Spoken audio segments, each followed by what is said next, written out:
Es paradójico que el nacimiento más extraordinario de la historia sucediera bajo las circunstancias más incomprensibles, indescriptibles y humildes que se puedan imaginar.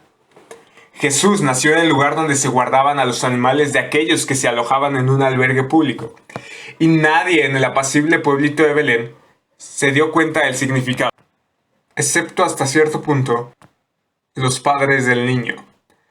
Pero esto estaba a punto de cambiar. El silencio relacionado con el nacimiento del Salvador se rompería del modo más sobrenaturalmente dramático. Si el anuncio del nacimiento de Jesús hubiera sido parte de una campaña humanamente planeada de relaciones públicas, se habría manejado de forma muy distinta. El anuncio se habría enfocado en los poderosos e influyentes de Israel. Pero en lugar de eso, Dios decidió revelar esta gloriosa verdad antes que nada a todos los miembros de un grupo humilde y despreciado. Hoy vamos a ver que las buenas noticias son para todos. Lucas 2.8 dice que en la misma región había pastores que estaban en el campo cuidando sus rebaños durante las vigilias de la noche. ¿Quiénes eran estos pastores? Bueno, los pastores cuidaban a los animales, normalmente a la intemperie, durante todo el año. Eran, por cierto, una clase despreciada. Dada la naturaleza misma de su ocupación, no solamente les era difícil observar todas las reglas de la ley mosaica, sino que se les sospechaba de confundir lo tuyo con lo mío. Por estas razones eran mirados en menos y se les excluía de la compañía de aquellos a quienes se permitía dar testimonio en las cortes. Sin embargo, como veremos en este episodio, fue a los pastores que Dios primero decidió anunciar el nacimiento de Cristo. Durante el día, estos animales estaban afuera pastando. En las noches, cuando era necesario, podían ser llevados a refugios rústicos, corrales o rediles para protegerlos de las inclemencias del tiempo, de las bestias salvajes y los ladrones. Junto a ellos, siempre vigilantes, estaban los pastores. Los que querían dormir se podían retirar a una choza hecha de ramas, y el trabajo mismo de mantener la vigilancia sobre las ovejas se hizo por turnos. Algunos descansaban mientras otros vigilaban. Lucas continúa diciendo que mientras estaban cuidando, un ángel del Señor se les presentó y la gloria del Señor los rodeó de un resplandor y tuvieron gran temor. Podemos ver que todo ocurrió con dramática rapidez. Un momento, salvo los ruidos que ordinariamente se oyen durante la noche, especialmente cuando los pastores están haciendo la vigilia nocturna de las ovejas, todo estaba en silencio. Entonces, en forma completamente repentina ocurrió. Un ángel del Señor santo, fuerte, brillante, se presentó junto a ellos. No lo habían visto llegar. Y al mismo tiempo resplandeció alrededor de ellos la gloria del Señor. No es sorprendente que los pastores sintieran un gran temor. Ahora, ¿qué significa que se aparezca un ángel? Bueno, en el Nuevo Testamento, un ángel suele ser un mensajero sobrenatural de Dios. El resplandor anuncia la presencia de Dios mismo. A veces aparece como una nube, otras veces como un fuego consumidor y otras veces como un resplandor, como es el caso. ¿Qué les dijo el ángel? El ángel les dijo: no teman, porque les traigo buenas nuevas de gran gozo que serán para todo el pueblo. Aunque el mensaje del ángel era muy bueno, los pastores estaban llenos de temor. Lo vimos con Zacarías. Es completamente normal su reacción, porque uno no está esperando a que ángeles se le aparezcan a uno. Y es algo que nunca en sus vidas habían visto y probablemente no verían nada igual. Estas buenas noticias que trae el ángel, las que en el original significan evangelio, no son solo para Belén, sino para todo Israel. ¿Qué buenas noticias son estas? El ángel dice: porque les ha nacido hoy en la ciudad de David un Salvador, que es Cristo el Señor. Vamos a explicar este verso porque lo que estamos viendo aquí es que se le están aplicando títulos asombrosamente gloriosos a este bebé recién nacido. Jesús es llamado Salvador. Esto es importante porque en aquel tiempo los emperadores romanos solían atribuirse el título de Salvador a sí mismos, pero el Dios de Israel insiste en que solo Él es el Salvador del mundo. Jesús también es llamado el Cristo, que significa Mesías, y es llamado Señor, que en la Biblia es el nombre que Dios utiliza para hacer pactos. Este asombroso anunciamiento, que probablemente no solo sea para los pastores, es que el Mesías, quien ha nacido como un bebé, es Dios mismo. ¿Y qué gozo mayor puede existir que la realización y la sincera aceptación del hecho que Dios mismo, por medio del sacrificio de su único Hijo, había logrado la solución al más grande problema del mundo, el del pecado? ¿Y no era la encarnación del Hijo el primer paso en la solución? O sea, por eso son grandes noticias, y no solamente para ellos, sino que para todo el pueblo. Y como veremos más adelante, no solamente para todo Israel, sino para todo el mundo. Pero el ángel del Señor no solo los emociona, sino que los manda a adorarlo. Él dice, esto les servirá de señal. Hallarán un niño envuelto en pañales y acostado en un pesebre. Podrían haber habido otros recién nacidos en Belén, envueltos en pañales, pero este era el único niño envuelto en pañales que estaba acostado en un pesebre. La señal era, por lo tanto, definida y útil. La señal les permitirá encontrar al bebé y se les demostrará la verdad de lo que dijo el ángel. Aquí quiero que notes un contraste entre su cuna humilde donde nace Jesús y las declaraciones impresionantes que se acaban de hacer del niño. Y esto nos adelanta el camino de la humillación y el sufrimiento que le espera al niño recién nacido, quien por cierto es el Salvador del mundo. Lucas dice que de repente apareció con el ángel una multitud de los ejércitos celestiales alabando a Dios. Y sigue sorpresa sobre sorpresa. O sea, primero un ángel había descendido y había tomado posición muy cerca de los pastores. Y una vez que hubo hecho su anuncio, repentinamente descendió todo un ejército de ángeles. Estos ángeles ahora se ven parados con el primer ángel y por lo tanto también cerca de los pastores. Cuando dice que apareció una multitud de los ejércitos celestiales, quiere decir, son miles y miles de ángeles alabando a Dios. La palabra ejércitos nos recuerda un término militar, ¿no es cierto? Y es curioso que un ejército deba anunciar paz. Y esa paz es la paz con Dios. Una paz que Cristo traerá. ¿Y qué decían esos ángeles que se acababan de aparecer? Gloria a Dios en las alturas y en la tierra paz entre los hombres en quienes Él se complace. Los ángeles proclaman las buenas noticias acerca de Jesús. El eterno, omnipotente Hijo de Dios ha tomado forma de siervo, haciéndose semejante a los hombres, ya que se ha cumplido el tiempo. Y Dios ha enviado a su Hijo, nacido de una mujer, nacido bajo la ley, para rescatar a los que estaban bajo la ley. Eso es lo que dice Pablo en Gálatas. Estos ángeles, habiendo estado relacionados con Cristo en los cielos antes de su encarnación, sabían de su gloria, sabían de sus riquezas, sabían de su majestad. También se habían dado cuenta de la caída del hombre.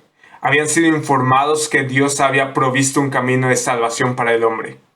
Sabían también que esta obra de salvar al hombre, completamente manteniendo al mismo tiempo la justicia de Dios, significaba que el Padre no escatimaría a su propio Hijo, que el Hijo, aunque era rico, se haría pobre por amor a su pueblo, llevando vicariamente la maldición que había sobre aquellos que venía a salvar, y que el Espíritu Santo condescendería a habitar en corazones pecadores, aplicándoles la salvación merecida por el Hijo. Ellos quieren que toda la creación alabe a Dios. Ellos comprenden que este mismo Jesús, por medio del cumplimiento de la tarea que el Padre le dio para hacer, trae paz. Esa paz, de nuevo, es la reconciliación entre Dios y el hombre y la serena seguridad del creyente de tener parte en esta reconciliación.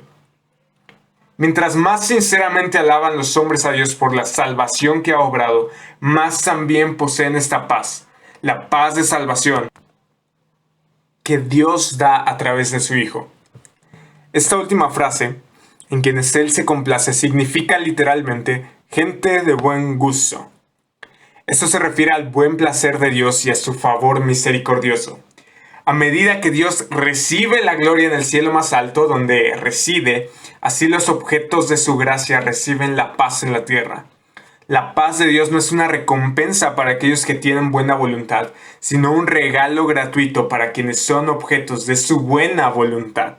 Es decir, Dios no nos salva porque somos buenas personas, sino que la salvación que hoy tenemos, o que hoy podría ser, es porque Dios es bueno y misericordioso. La paz verdadera y permanente es la porción de aquellos, y solamente de ellos, que Dios ha elegido por su misericordia.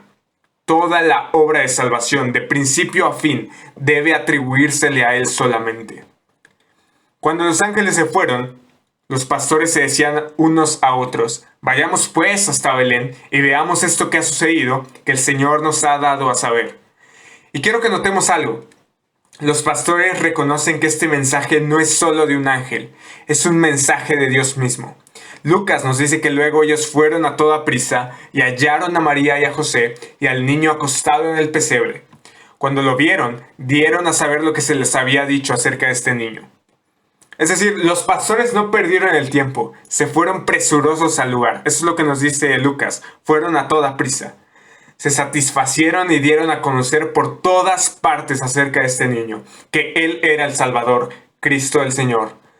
Los pastores de inmediato dan testimonio, les dicen a los demás las buenas noticias del nacimiento de Cristo y causan asombro en aquellos que oyen. Se sintieron obligados a relatar su maravillosa experiencia. Como en primer lugar un ángel les había hablado, exactamente lo que éste les había dicho acerca del niño y la señal que les había dado. Cómo ese primer ángel había seguido por todo un ejército de ángeles, había sido seguido por todo un ejército de ángeles, y lo que esta hueste celestial había proclamado con mucho gozo. Estos hombres nada escondieron. Dieron su historia a María y José y a muchos otros.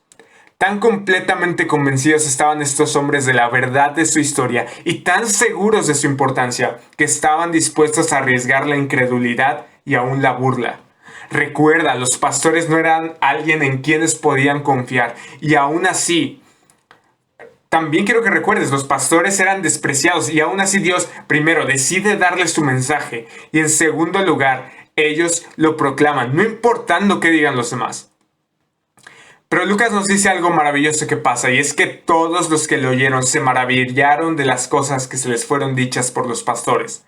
Pero María atesoraba todas estas cosas, reflexionando sobre ellas en su corazón. Y los pastores se volvieron glorificando y alabando a Dios por lo que habían oído y visto, tal como se les había dicho. Estos hombres al regresar mostraron que no se habían ofendido por el humilde estado de José y María. No echaron pie atrás en cuanto a reconocer que el niño que estaba en el pesebre era ciertamente un Salvador, Cristo el Señor. En realidad, la fe de ellos se vio fortalecida cuando reflexionaban sobre el hecho de que habían encontrado que todo era exactamente como se les había dicho. En vez de quejarse, estaban constantemente dando gloria y alabanza a Dios. ¿Y qué anuncio de nacimiento, no te parece? O sea, ya ocurrió el hecho más grande de la historia. El Mesías nació. Algunos de los judíos esperaban al Mesías para que los liberara del poder romano, otros esperaban a que los liberara de limitaciones físicas, pero Jesús, al mismo tiempo que curaba enfermedades y establecía su reino espiritual, los libraba del pecado. Dejó atrás todas sus expectativas. Nuestras expectativas son muchísimo más inferiores que las expectativas que deberíamos tener de Dios. Pagó el precio del pecado y abrió el camino hacia Dios. Él nos ofrece más que cambios superficiales, políticos o físicos, que sin duda tú y yo deseamos, pero Él nos ofrece nuevos corazones que serán nuestros por la eternidad. Y los pastores no se quedaron de brazos cruzados al escuchar las buenas noticias. Ellos fueron inmediatamente y adoraron al Señor. No solo eso, sino que también compartieron esas buenas noticias a todos los que estaban ahí. La bien intencionada promesa de salvación por gracia por medio de la fe debe ser proclamada en todo el mundo. De eso no hay duda, tal como lo hicieron los pastores. Te invito a que lo hagas. O sea, si ya conoces las buenas noticias, deberíamos proclamarlas más seguido.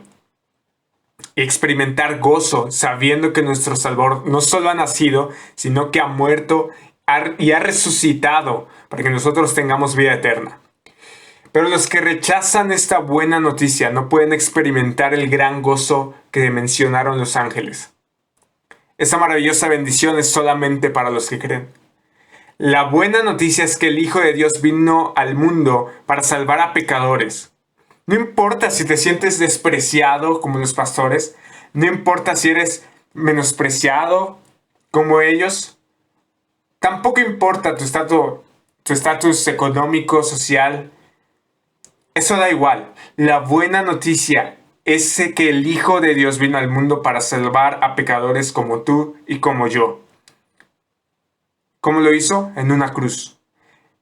Hoy podemos tener vida eterna si creemos en su nombre y en su sacrificio. Confía en Jesús porque no hay otro nombre en el que podamos ser salvos. Mira a Cristo. Hoy es el día de salvación. Si te gustó este episodio, por favor compártelo con alguien que quizás le pueda ser útil. No olvides que estamos en YouTube, Google Podcast, Spotify, Instagram. Recuerda, hoy es el día de salvación. Muchas gracias por escucharnos. Nos vemos en la siguiente.